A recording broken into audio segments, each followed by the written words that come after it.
has operated.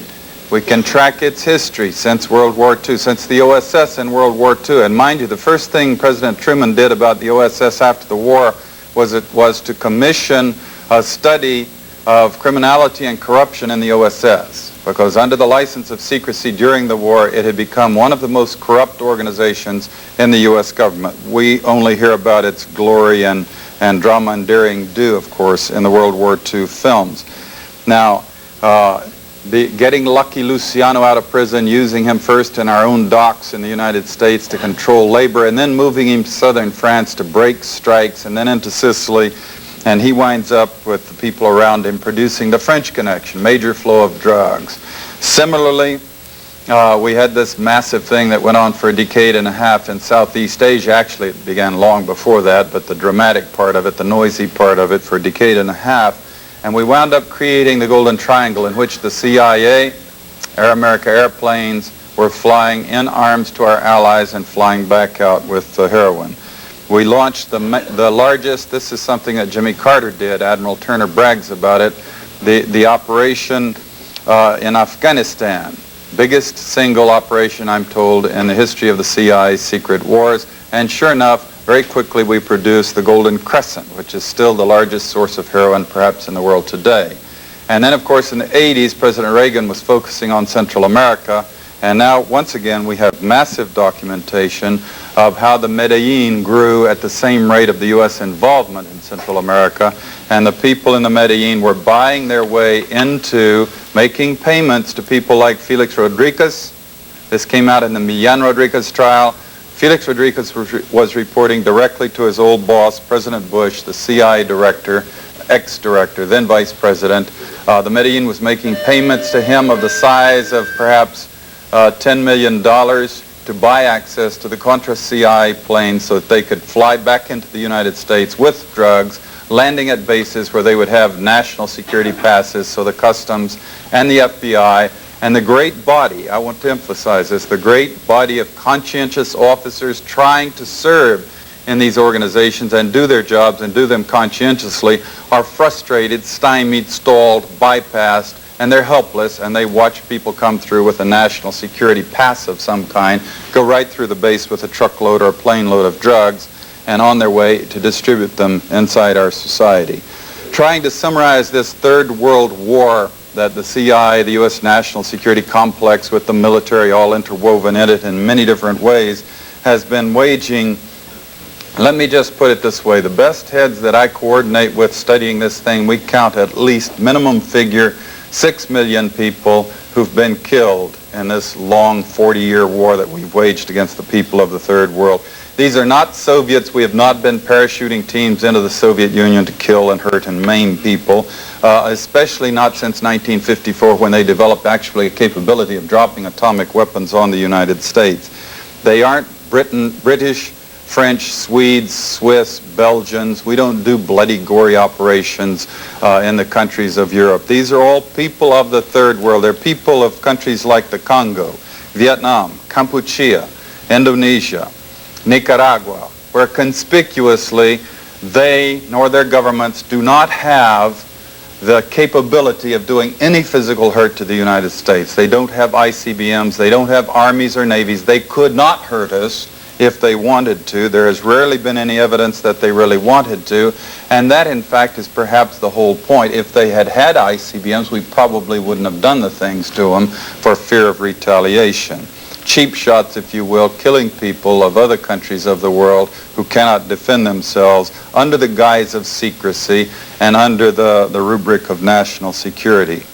Meanwhile, and this is getting back to what I'm really talking about here, there's been a massive attack going on quietly against the U.S. legal system to reconstruct it in favor of the national security complex at the expense of your freedoms and mine and the very nature of U.S. society. For example, in the Iran-Contra scandal, we were able to document dozens of cases where people were caught smuggling cocaine into the United States, and they were let go because the CIA wrote a little letter to the judge and said this overlaps international security activities, and so we would appreciate if you did not prosecute.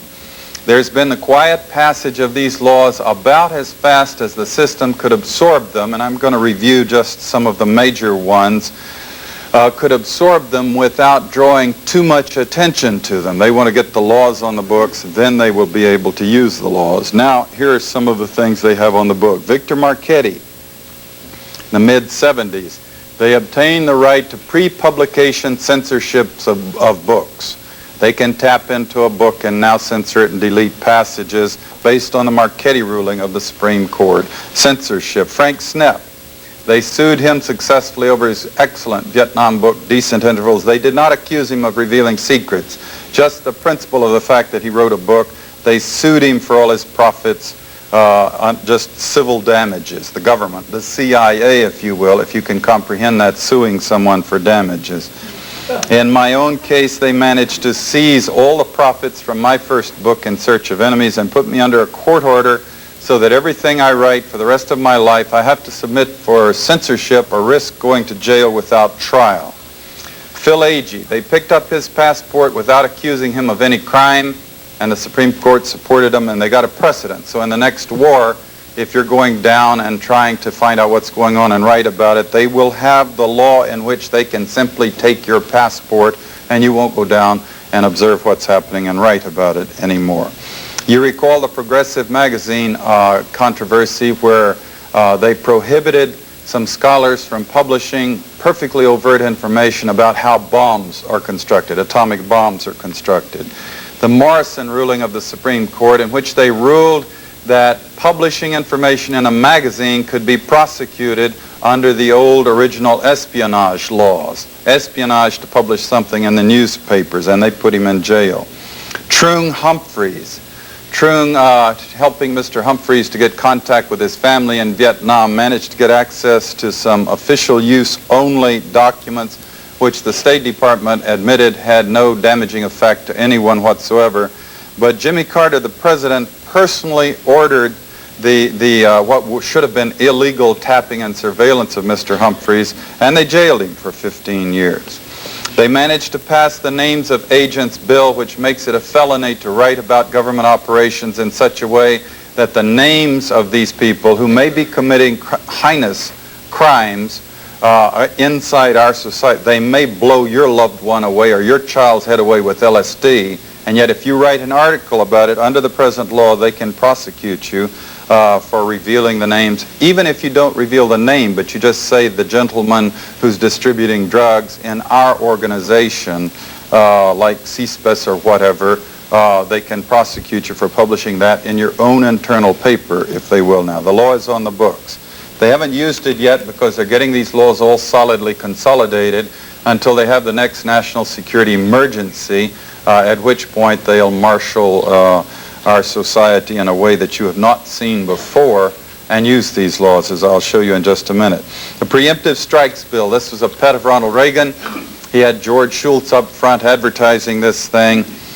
They failed in the overt passage of the first 5 efforts, but they managed to just do it. This was a law that would give the Secretary of State the authority, or the FBI and the Department of Justice working to the same purpose, the authority to list names of people they considered to be terrorists.